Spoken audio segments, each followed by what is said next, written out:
خوش آمدید۔ آج ہم ایک ایسے موضوع پر بات کر رہی ہے جو ہم سب کے لیے بہت اہم ہے، ذہنی مضبوطی، یا جسے ہم مینٹل اسٹرینگتھ کہتے ہیں۔ یہ ایک ایسی چیز ہے جس کی ہم سب خواہش تو کرتے ہیں، لیکن یہ ہے کیا؟ کیا اس کا مطلب یہ ہے کہ آپ کبھی دکھی نہ ہوں یا اپنے جذبات کو چھپا لیں؟ یہی تو سب سے بڑی غلط فہمی ہے۔ آج ہم جس کتاب کا سہارا لے رہے ہیں اس کا نام ہے 13 Things Mentally Strong People Don't Do۔ اسے ایک سائیکو تھراپسٹ ایمی مورن نے لکھا ہے، اور اس کتاب کی سب سے خاص بات یہ ہے کہ یہ کسی تھیوری سے نہیں بلکہ ایک بہت گہرے ذاتی دکھ سے پیدا ہوئی ہے۔ بالکل۔ مصنفہ نے کچھ ہی سالوں کے اندر اپنی والدہ اور پھر اپنے جوان شوہر دونوں کو کھو دیا۔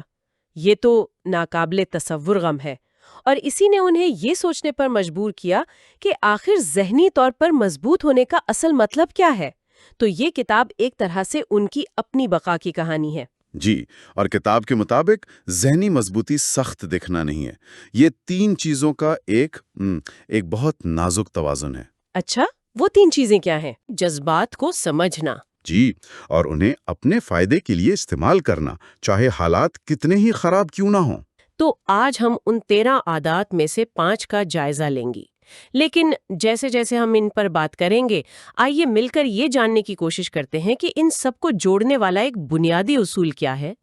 کیا یہ سب کچھ کنٹرول کے بارے میں ہے، یا نقطۂ نظر کے بارے میں، یا کچھ اور؟ تو آئیے اس کھوج کا آغاز کرتے ہیں۔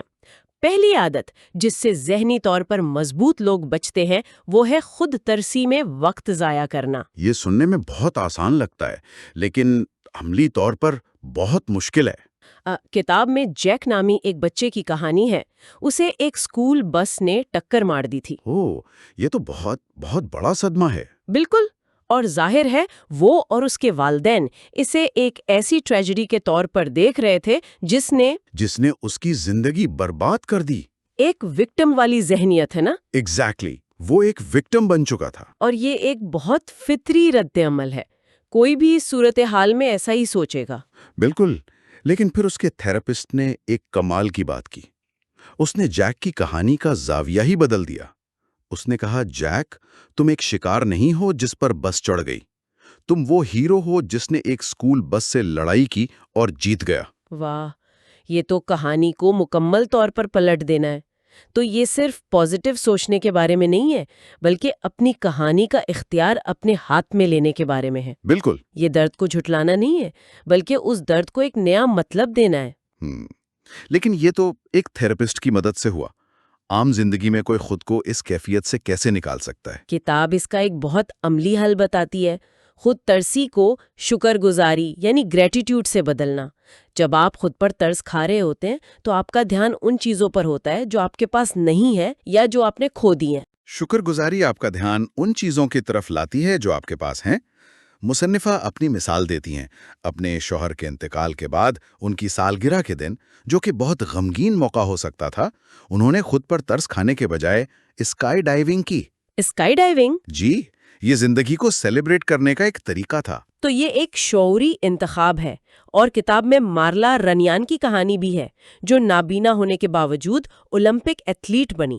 وہ کہتی ہیں کہ ان کا اندھا پن کوئی کمی نہیں بلکہ ایک تحفہ ہے جس نے انہیں غیر معمولی طور پر توجہ مرکوز کرنا سکھایا۔ یہ سب اپنی کہانی خود لکھنے کی مثالیں ہیں۔ بالکل، اور یہی چیز ہمیں دوسری عادت کی طرف لاتی ہے، جو پہلی عادت سے بہت گہرائی سے جڑی ہوئی ہے۔ ذہنی طور پر مضبوط لوگ اپنی طاقت دوسروں کے حوالے نہیں کرتے۔ اچھا، یہ ایک بہت دلچسپ نکتہ ہے۔ اپنی طاقت کسی کو دینے کا کیا مطلب ہے؟ اس کا مطلب ہے کہ آپ اپنے جذبات اور ذہنی سکون کا ریموٹ کنٹرول کسی اور کے ہاتھ میں دے دیں۔ کتاب میں لورن نامی ایک خاتون کی مثال ہے، جو اپنی ساس کے رویے کی وجہ سے ہر وقت غصے، پریشانی اور کڑواہٹ میں رہتی تھیں۔ وہ ہر وقت یہی سوچتی رہتی تھی کہ ان کی ساس نے کیا کہا، کیا کیا اور آگے کیا کریں گی۔ یعنی ان کی ساس، چاہے وہ موجود ہوں یا نہ ہوں، ان کے ذہن پر ہر وقت حاوی رہتی تھیں۔ بالکل۔ لورن نے اپنی خوشی اور غصے کا کنٹرول اپنی ساس کو دے رکھا تھا۔ وہ لاشعوری طور پر اپنی ساس کو یہ اجازت دے رہی تھیں کہ وہ اس کے دن کو اچھا یا برا بنائیں۔ یہ ہے اپنی طاقت کسی اور کو دینا۔ جی، جب ہم کسی کے رویے کی وجہ سے اپنا ذہنی سکون برباد کرتے ہیں تو ہم ہار جاتے ہیں۔ میں سمجھ گئی، لیکن اس کا حل کیا ہے؟ خاص طور پر جب معاملہ خاندان کا ہو، جہاں حدود قائم کرنا، جسے ہم باؤنڈریز کہتے ہیں، ہمارے معاشرے میں بہت مشکل سمجھا جاتا ہے۔ کیا کتاب اس پر کوئی روشنی ڈالتی ہے کہ یہ کام جھگڑے کے بغیر کیسے کیا جائے؟ جی، کتاب کہتی ہے کہ حدود قائم کرنا جارحیت کا نام نہیں، بلکہ اپنے آپ کو محفوظ رکھنے کا عمل ہے۔ اور اس سے بھی بڑا قدم ہے معافی۔ جب ہم کسی کے خلاف کینہ یا غصہ پالتے ہیں تو ہم اس شخص کو اپنے ذہن میں مفت میں جگہ دے رہے ہوتے ہیں۔ وہ شخص ہماری سوچ پر قابض ہو جاتا ہے۔ معافی کا مطلب یہ نہیں کہ آپ کہہ رہے ہیں کہ جو ہوا وہ ٹھیک تھا، بلکہ آپ یہ کہہ رہے ہیں کہ میں اب اس واقعے کو اپنے آنچ پر اثر انداز ہونے کی اجازت نہیں دوں گا۔ تو معافی دوسرے شخص کے لیے نہیں، بلکہ اپنے ذہنی سکون کے لیے ہے۔ بالکل۔ اس کی سب سے طاقتور مثال کتاب میں police officer Steven make Donald کی ہے۔ انہیں ایک 15 سالہ لڑکے نے گولی مار دی تھی، جس سے ان کی گردن سے نیچے کا سارا جسم مفلوج ہو گیا۔ اللہ! لیکن چند مہینوں بعد اسٹیون نے عوامی طور پر اس لڑکے کو معاف کر دیا۔ انہوں نے کہا کہ وہ اس غصے اور نفرت کے بوجھ کے ساتھ زندگی نہیں گزارنا چاہتے۔ یہ تو غیر معمولی ہمت کی بات ہے۔ معافی دراصل اپنی طاقت واپس لینے کا عمل ہے۔ تو ہم نے اپنی اندرونی کہانی کو کنٹرول کرنے کی بات کی، پھر دوسرے لوگوں کو اپنی کہانی پر اثر انداز ہونے سے روکنے کی بات کی۔ لیکن اس صورتحال کا کیا کریں جب حالات خود بدل جائیں؟ یہ ہمیں تیسرے نقطے کی طرف لاتا ہے۔ ذہنی طور پر مضبوط لوگ تبدیلی سے گھبراتے نہیں ہیں۔ جی، اور یہ ہم میں سے اکثر کے لیے سب سے بڑا چیلنج ہوتا ہے۔ ہم سب اپنی کمفرٹ زون میں رہنا پسند کرتے ہیں، ہے نا؟ کتاب میں تبدیلی کے خوف کی وجوہات بتائی گئی ہیں۔ غیر یقینی صورتحال کا خوف، ناکامی کا خوف، کچھ کھو دینے کا خوف۔ کتاب میں رچرڈ نامی ایک شخص کی مثال ہے جو ذیابیطس کا مریض تھا اور اپنی زندگی بدلنا چاہتا تھا، ورزش کرنا، صحت مند کھانا وغیرہ، لیکن وہ ہمیشہ ناکام ہو جاتا تھا۔ وہ ناکام اس لیے ہوتا تھا کیونکہ وہ سب کچھ ایک ساتھ بدلنے کی کوشش کر رہا تھا۔ کتاب یہاں تبدیلی کے 5 مراحل کا ذکر کرتی ہے۔ اچھا؟ پہلا مرحلہ، جب آپ تبدیلی کے بارے میں سوچ بھی نہیں رہے ہوتے، پھر سوچنا شروع کرتے ہیں، پھر تیاری، پھر عمل، اور آخر میں اسے عادت بنانا۔ رچرڈ سیدھا عمل والے مرحلے پہ چھلانگ لگانے کی کوشش کر رہا تھا، جس کی وجہ سے وہ تھک ہار کر بیٹھ جاتا تھا۔ کامیابی تب ملی جب اس نے بہت چھوٹے، قابل عمل قدم اٹھائے۔ جیسے صرف 10 منٹ کی واک سے شروع کرنا۔ تو یہ صرف ول پاور کا کھیل نہیں، بلکہ ایک منظم حکمت عملی کا نام ہے۔ یہ جاننا کہ آپ تبدیلی کے کس مرحلے پر ہیں اور اس کے مطابق چھوٹے قدم اٹھانا، یہ تو بہت قابل عمل لگتا ہے۔ بالکل، اور یہ سمجھنا بھی ضروری ہے کہ تبدیلی صرف منفی نہیں ہوتی۔ کتاب میں میری ڈیمنگ کی ایک بہت متاثر کن کہانی ہے۔ ان کی زندگی میں ایک کے بعد ایک سانحے ہوئے اور پھر ایک حادثے میں ان کی ٹانگ بھی شدید زخمی ہو گئی۔ اس سب کے بعد وہ چاہتی تو مایوسی میں ڈوب جاتی، لیکن انہوں نے اپنی تکلیف کو ایک مقصد میں بدل دیا۔ انہوں نے کینسر ریسرچ کے لیے فنڈز اکٹھا کرنے کی مہم شروع کی اور اپنی پوری کمیونٹی کو اپنے ساتھ ملا لیا۔ انہوں نے تبدیلی کو ترقی کا زینہ بنا لیا۔ یہ بہت گہری بات ہے۔ تو تبدیلی کو قبول کرنا صرف برداشت کرنا نہیں، بلکہ اسے ایک موقع کے طور پر دیکھنا ہے۔ یہ نقطہ چوتھی عادت سے بہت ملتا جلتا ہے۔ وہ ان چیزوں پر توجہ نہیں دیتے جو ان کے اختیار میں نہیں۔ یہ آج کل کی دنیا میں جہاں ہم ہر چیز کنٹرول کرنا چاہتے ہیں، بہت اہم ہے۔ یہ شاید اس کتاب کا سب سے اہم سبق ہے۔ ہم اپنی ذہنی توانائی کا بڑا حصہ ان چیزوں پر ضائع کر دیتے ہیں جو ہمارے کنٹرول سے باہر ہیں۔ دوسرے لوگ کیا سوچتے ہیں، ٹریفک کیسا ہوگا، موسم کیسا رہے گا۔ کتاب میں جیمز کی کہانی ہے جو طلاق کے بعد اپنی بیٹی کی کسٹڈی کے لیے لڑ رہا تھا، اور وہ ساری توانائی اپنی سابقہ بیوی کے رویے کو بدلنے یا اسے کنٹرول کرنے پر لگا رہا تھا۔ جی، جو کہ ناممکن تھا۔ اس کوشش میں اس کا اپنا ذہنی سکون بھی تباہ ہو رہا تھا اور بیٹی کے ساتھ اس کا رشتہ بھی خراب ہو رہا تھا کیونکہ وہ ہر وقت تناؤ میں رہتا تھا۔